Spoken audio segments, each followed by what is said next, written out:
Merci encore pour la présentation. Donc comme vos collègues ont indiqué, chercheur en mécanique des fluides. Qui dit chercheur en mécanique des fluides, aujourd'hui je vais vous présenter un peu qu'est-ce que je fais comme travail, sans aller trop loin dans les descriptifs, mais plutôt parler de la base, disons. Si ça marche. Plutôt parler de la base, et donc en français on appelle ça la mécanique des fluides numériques. Donc, c'est-à-dire que moi je travaille, comme vos collègues l'ont dit, à l'Institut national de recherche. Alors le I et le A ont plus de sens aujourd'hui, mais ça veut dire du travail sur les mathématiques appliquées et l'informatique. Donc qui dit mon institut donc national de recherche en mathématiques et informatique dit que je fais de l'informatique, d'où la mécanique des fluides dans un contexte informatique. Alors avant d'aborder le sujet informatique, disons, je voulais vous expliquer qu'est-ce que la mécanique des fluides déjà. Donc la mécanique des fluides, donc on voit bien qu'il y a deux termes, mécanique, fluide. Donc mécanique, pour la plupart de vous, vous avez fait la physique, vous avez fait la mécanique du point, la mécanique newtonienne, donc avec la gravité, des forces en jeu, etc. Vous avez fait un peu toutes ces choses. Et bien là, c'est un peu l'extension, mais maintenant on s'applique au fluide. Donc on vient avoir vraiment du mouvement, une masse qui se transporte, et on étudie les comportements des fluides en fonction de ces forces. Et donc là, je donne des exemples vraiment classiques. Alors, je ne suis pas sûr que vous voyez le pointeur, mais en haut, ça va être donc, ici juste une goutte d'eau, vous voyez, qui arrive sur une surface. Donc une goutte d'eau comme vous pourrez faire chez vous, hein, vous remplissez votre évier, ou vous laissez tomber une goutte d'eau depuis votre robinet, puis vous allez voir, il va y avoir l'impact de la goutte va remonter, ça va rebondir. Il va y avoir une autre goutte qui va être éjectée lors du rebond, il va y avoir des ondes qui vont se balader sur la surface. Donc ça, c'est du déjà vu, sauf que derrière tout ça, on peut étudier ces comportements et les reproduire. Alors évidemment que la goutte du robinet, ce n'est pas ce qui nous intéresse, mais c'est un exemple concret. Là, c'est juste une petite animation, mais c'est une goutte qui vient taper dans une boîte contre quatre murs et qui se sépare en plein de morceaux, et c'est une simulation numérique pour le coup, celle-ci. Un autre exemple que j'aime bien, alors je ne sais pas si les couleurs rentrent bien quand on est devant. Oui. Donc ça, la mécanique des fluides aujourd'hui, elle est beaucoup utilisée, je vais donner d'autres exemples d'applications, mais l'une des applications principales et historiques surtout, c'est dans l'aviation. Donc pour faire voler un avion, on utilise la force de l'air. Donc on a des réacteurs qui viennent faire une propulsion de l'avion, mais ensuite on utilise la force de l'air qui vient appliquer sur les ailes pour faire voler l'avion. Et cette force, en dehors de la force qui est appliquée, il va y avoir tout un tas d'écoulements. Et par exemple, quand vous prenez l'avion, pour ceux qui l'ont déjà eu, de temps en temps, on va vous dire, attention, il y a une zone de turbulence. Et en fait, quand on parle de turbulence, c'est un peu un mot vulgaire, on va dire, pour tout le monde, pour dire qu'en fait, il y a un écoulement qui est turbulent, c'est-à-dire qu'il y a beaucoup de vortex qui arrivent sur l'avion et qui vont créer des vibrations sur les ailes de l'avion. Et donc, par exemple, ici, ils ont mis des particules, donc là c'est au décollage ou l'atterrissage, je ne sais pas, dans la tracée de l'avion, et on peut voir du coup ces vortex se former à l'arrière de l'avion. Et donc si ces vortex sont trop importants, ils viennent créer des vibrations sur les ailes. Donc ça fait partie des études en mécanique des fluides. Donc on essaie d'étudier cette turbulence, l'importance des ailes, et donc d'optimiser tout ça pour les avions qu'on a aujourd'hui. Alors, si ça avait bien tourné, maintenant ça ne tourne plus. Quelques autres exemples d'applications. Là, j'ai pris des exemples un peu précis. Je vais y venir pourquoi ils sont un peu plus précis. Alors, j'en ai mis 4. Le premier, on voit la mécanique des fluides dans un contexte spatial. Donc, lorsqu'on a une fusée, on va avoir des réservoirs au niveau des boosters. Les réservoirs vont avoir, peu importe la technologie qui est utilisée, le carburant qui va être éjecter, brûler, et donc tout ce phénomène de brûler pour avoir une propulsion et éjection du carburant comburant va créer la propulsion et donc envoyer la fusée. Donc là, on a un écoulement qui est plutôt à très grande vitesse, violent, et donc c'est un écoulement de mécanique des fluides. Donc ça, quand on étudie ce système, c'est de la mécanique des fluides. Un autre exemple ici, c'est au niveau des hélices d'un bateau, navire, peu importe l'objet. On va avoir donc les hélices ici qui vont tourner. Lorsqu'elles tournent, c'est compliqué avec une seule main, mais lorsque les hélices tournent, on va faire comme ça, on vient créer un phénomène de poussée. C'est-à-dire qu'il y a la pale qui tourne, elle vient pousser le liquide.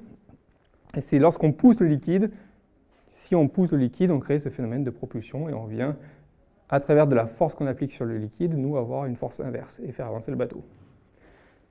Et en plus de ça, on voit toutes ces petites bulles.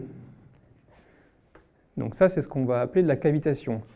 La cavitation, en fait, c'est d'un côté de la pale, on pousse, mais de l'autre côté de la pale, donc à gauche pour vous, on vient tirer le liquide, on vient créer une tension. On crée une tension, on tire, on crée une tension, la pression baisse, et la pression baisse tellement qu'on change d'état, on passe de liquide à gaz. Et on a ces bulles qui se créent. Donc par exemple, quand derrière un bateau, vous voyez des bulles, ce ne sont pas des bulles d'air, c'est des bulles de vapeur.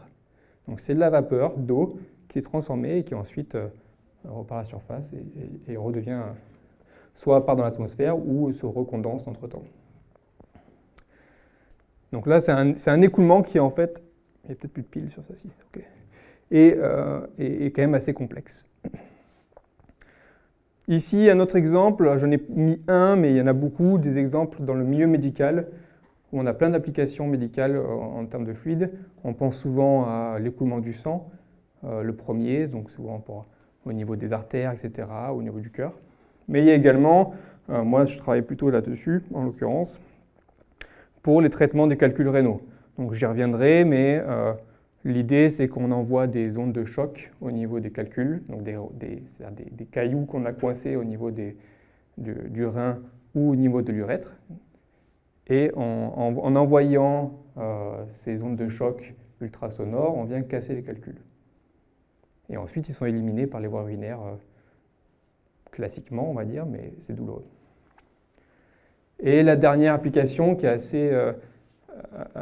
finalement assez populaire, disons, qui est beaucoup étudiée en mécanique des fluides, c'est les applications militaires. Je passe les détails sur les applications en question. L'objet ici qu'on peut voir, c'est que toutes ces applications que j'ai mentionnées là, on est dans des écoulements, alors, je ne sais pas si tout le monde voit, c'est un peu en bas, écoulements compressibles et multiphasiques. Voilà, je dis des mots, peut-être que vous n'allez pas dire de quoi ils parlent. Alors on va essayer d'expliquer tout ça. Qu'est-ce que j'entends par compressible? Donc compressible, c'est quand la matière se comprime, il y a des ondes qui sont transmises. Et généralement, c'est dans un contexte où on a des grandes vitesses. Donc là, vous reprenez ça, grande vitesse ici. Là, les pales, elles bougent très vite, grande vitesse. Le militaire, on s'en doute bien. Là, c'est un peu moins évident, mais on envoie des ondes de choc. Vous avez déjà parlé que, par exemple, un avion de chasse, quand il passe le mur du son, ça envoie une onde de choc. Cette petite machine, qui s'appelle un lithotripteur, envoie des ondes de choc pour casser les calculs. On a des grandes vitesses, donc plus élevées que la vitesse du son. Et ensuite, ça ne marche pas avec cette flèche, je ne sais pas pourquoi. Ah, c'est parce que je n'ai pas branché ça. Je sais pas. Hop. Ça devrait fonctionner maintenant. Yes. Le multiphasique. Donc, multiphasique, on peut le décomposer en deux mots. Ça veut dire multiphase, donc plusieurs phases. Qui dit plusieurs phases, ça veut dire qu'il y a plusieurs phases en jeu, donc liquide, gaz, éventuellement solide. Donc ça, c'est mon objet de travail, ces écoulements. Maintenant, venons à la simulation numérique d'écoulement. Donc là, on a parlé jusqu'à présent des écoulements. Donc maintenant, sauf contre-indication, n'hésitez pas si vous avez des questions, vous savez à peu près ce que c'est un écoulement de fluide, j'entends. Donc maintenant, la simulation numérique, qu'est-ce que c'est? Alors moi, quand j'étais à votre âge, j'ai grandi avec Matrix. La simulation numérique, c'était un peu obscur. Je ne savais pas trop ce que ça voulait dire. Mais je m'imaginais voilà, ces grands codes et avoir tout un monde parallèle. Et puis, au fur et à mesure de mes études, j'ai découvert qu'est-ce que c'est. Alors, qu'est-ce que c'est réellement la simulation numérique d'écoulement? Donc, on va avoir des équations qui sont construites à partir de la physique. Donc, la physique vont nous donner des jeux d'équations. Ensuite, ces équations, théoriquement, généralement, sont très compliquées à résoudre. Donc, ce qu'on fait, c'est qu'on vient avoir des méthodes numériques pour les résoudre. Donc là, c'est un peu des maths, on a des méthodes numériques. Ces méthodes numériques, ensuite, on va les mettre informatiquement. On va les coder pour ensuite les faire tourner sur un supercalculateur, donc un gros ordinateur, pour faire court. Et ça nous permet de donner une simulation numérique. Donc c'est à partir de finalement ici, on a une retranscription dynamique ici de notre système d'équations qu'on a mis au départ. Donc ça va nous, peu importe ce qu'on a choisi comme système d'équations, c'est ça qui va régir l'écoulement qu'on va observer. Dès l'instant où le travail était bien fait, depuis l'équation jusqu'à la simulation. Alors je vais rentrer un peu dans quelques détails. J'ai dit des équations. Alors je n'ai mis qu'un système, je ne voulais pas vous faire trop peur. Il est déjà assez effrayant celui-là, je pense. Donc ça, c'est les équations de Navier-Stokes compressibles. Alors je ne suis pas sûr que vous avez déjà entendu parler de Navier-Stokes. Pour certains, ça ne saurait tarder. Donc c'est un système, en fait, où on va avoir trois équations. Okay, ces équations elles représentent la première, la masse, la deuxième, la quantité de mouvement, et la troisième, l'énergie. Donc souvent, vous voyez une ou deux de ces équations dans une formulation beaucoup plus simple, où on a fait plein d'hypothèses, ça vient simplifier plein de choses, et on se retrouve avec vraiment une équation toute simple. Ici, trois équations, masse, quantité, mouvement, énergie. Pour ceux qui en ont déjà fait ou ça reviendra, en thermodynamique, on parle du premier principe de la thermodynamique. Le premier principe de la thermodynamique dit, en gros, rien ne se perd, rien ne se crée, tout se transforme. Et donc ça, c'est des équations de conservation. C'est-à-dire que ici, la masse, la quantité de mouvement et l'énergie sont des équations conservatives. Tout va être transformé. Alors bon, je n'épargne les détails de termes de droite, mais on est sur de la conservation. C'est-à-dire que tout ce qu'on a va soit être transféré sous une forme ou une autre, mais ne va jamais se perdre ou se créer.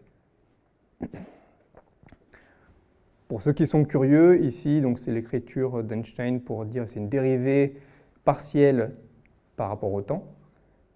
Et nabla, c'est un opérateur pour des dérivées partielles spatiales, donc pour les trois coordonnées de l'espace. Je ne vais pas décrire plus que ça ensuite. Jusqu'à présent, vous êtes habitués, vous avez des équations, vous essayez de trouver la solution, ou les solutions de ces équations. Vous faites ensuite éventuellement un tracé de cette solution. Il faut savoir que pour beaucoup d'équations, dont celle-ci, on est sur des problèmes qui sont tellement compliqués qu'on ne sait pas les résoudre. En tout cas, pas jusqu'à aujourd'hui. Jusqu'à il y a relativement peu de temps, il y avait considéré comme 7 problèmes du millénaire, 7 problèmes mathématiques, soi-disant insolvables. Il y en a un qui avait été réussi à être résolu de mémoire, c'est fin des années 2000, ou début des années 2010. La résolution de ce système d'équations fait partie des 6 autres. Vous pourrez chercher sur Internet, vous verrez. Problème du millénaire, vous allez trouver équation de Navier-Stokes. Et donc maintenant, étant donné qu'on sait qu'on ne peut pas les résoudre mathématiquement, enfin, en tout cas, il n'y a aucun mathématicien aujourd'hui dans le monde qui a réussi à avoir une solution. Qu'est-ce qu'on fait? Du coup, on veut quand même pouvoir résoudre ces écoulements. Donc, on a développé des méthodes numériques. Ces méthodes numériques viennent résoudre par morceaux ces équations. Et l'idée, c'est que quand on les assemble, ces morceaux, finalement, on obtient quelque chose qui est représentatif de l'équation complète. Et c'est le cas. Il y a des approximations, on essaye de minimiser les erreurs, etc. Mais ça marche quand même très bien. On n'a pas de solution théorique, en revanche. La première étape, lorsqu'on fait une méthode numérique, on va mailler. Donc, mailler, ça veut dire qu'on vient créer un maillage, ici. Donc, vous voyez un maillage ici cartésien, c'est un ensemble de carrés, qui va être représentatif d'un espace physique. Donc, qu'est-ce que ça veut dire par là? Par exemple, si vous prenez votre téléphone et vous prenez des photos, vous avez un certain nombre de pixels. Si vous prenez un autre téléphone avec plus de pixels, vous allez avoir, théoriquement, sans les algorithmes externes et le capteur, bref, tout ça, vous allez avoir des meilleures photos, en tout cas des photos de meilleure résolution. Ben là, c'est un peu le même principe. C'est que plus on va augmenter les mailles, plus on va augmenter la résolution de notre calcul. Donc finalement, la précision de notre calcul. Évidemment, plus on en rajoute, plus ça coûte cher.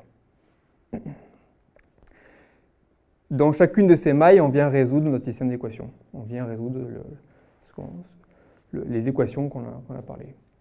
Si je vous mets une image, c'est plus pour faire joli, hein, une onde de choc qui impacte une bulle d'hélium, il y a plein d'instabilités qui se passent sur la bulle d'hélium, donc l'onde de choc, c'est ce qu'on voit ici. Et donc là, on va voir le maillage, et on peut même faire des maillages, vous voyez, où il y a des différences de taille. Alors, on ne va pas voir les précisions, mais en fait, plus on se rapproche ici de l'interface ou de l'onde de choc, c'est l'objet qui nous intéresse, on vient augmenter la résolution. Donc ça permet de dire que quand on est loin de ce qui nous intéresse, bah, finalement, on n'utilise pas beaucoup de résolution. Et c'est un peu comme si vous prenez votre photo et vous faites un portrait. Bah, ce qui est à côté, ça va être flouté. Bah, finalement, en fait, ça ne nous importe pas. C'est flouté. Peu importe ce qu'il y a de là, il n'y a pas besoin de mettre une grosse résolution. Par contre, le portrait de la personne, là, on a besoin de mettre de la résolution. C'est un peu la même idée. Et donc là, on vient essayer d'optimiser le temps de calcul. On vient mettre de la précision là où c'est nécessaire. La deuxième étape, une fois qu'on a ce maillage, c'est de discrétiser les équations. C'est-à-dire qu'on a une équation dans le milieu continu, donc c'est ce que j'ai présenté juste avant, l'équation de Navier-Stokes par exemple. Celle-ci, on vient discrétiser, ça veut dire qu'on vient essayer de trouver une forme discrète, c'est-à-dire qui va être compréhensible pour un ordinateur, où on va avoir notre dérivée, par exemple, dérivée du temps par rapport à ρ, qui est la densité, on vient l'exprimer de cette manière. Donc c'est le ρ à l'instant n plus 1, c'est la densité à l'instant futur, moins la densité à l'instant présent, divisé par un laps de temps. Et on va faire ça pour l'espace, etc. On va trouver. Et donc l'idée, c'est qu'ensuite, une fois qu'on a discrétisé nos équations, ce qui nous intéresse, c'est quelle est la densité au temps futur. On n'a plus qu'à isoler ce terme. Et tout ce qui va être à droite, c'est ce qu'on va résoudre en fait. Et donc ça, derrière, on l'implémente dans un code de calcul, donc informatiquement, cette méthode. Et donc là, on peut voir ce que j'ai dit juste avant. Rho, donc la densité, ce terme isolé, est égal à l'ensemble des termes. Donc on code ça. D'ailleurs, pour référence, ici, c'est du Python. On met ça, tout ça dans notre code, et ensuite, on envoie ça sur notre supercalculateur. Et donc, il vient résoudre le système qu'on a codé. Là, c'était juste une vidéo, bon, c'est parce que je l'aime bien, c'est plus pour ça. Mais c'est pour vous montrer un peu les complications qu'il peut y avoir. Donc, juste avant, je vous parlais de la précision qui peut varier, qui vient suivre le choc et l'interface de notre bulle ici. Ce qui est intéressant ici, c'est qu'on peut également faire ça de manière adaptative. Donc on a le choc ici, vous allez voir, ça va se déplacer, c'est une vidéo, alors, avec des temps assez longs pour qu'on puisse suivre la vidéo, une fréquence assez lente. Et on va voir le maillage ici autour de l'interface qui se déplace avec l'écoulement. Donc en fait, on vient vraiment suivre, le maillage vient suivre l'écoulement et essaye de continuer à mettre de la résolution là où c'est nécessaire. Et vous voyez que tout ce qui est autour ici, ben, on n'a pas beaucoup de cellules. Donc on ne fait pas beaucoup de calculs finalement. Et chaque couleur que vous voyez sur la partie basse, c'est un processeur. Donc là, je ne sais plus pour celui-là, il y en avait combien, mais peut-être une petite centaine. Donc un processeur, souvent sur votre ordinateur, votre téléphone, vous avez de l'ordre d'une toute petite dizaine de processeurs, souvent c'est 4, 6, voire 8 processeurs. Cœur, disons. On ne va pas rentrer sur comment est-ce qu'un téléphone fonctionne. Et donc là, c'est une petite centaine. Ça, c'est une petite simulation. Là, un autre exemple, sur une plus grosse simulation, elle a tourné sur plusieurs milliers de cœurs. Donc ça, c'est vraiment, on le fait sur une grosse machine, c'est pas l'ordinateur à la maison. Donc là, on vient avoir l'atomisation.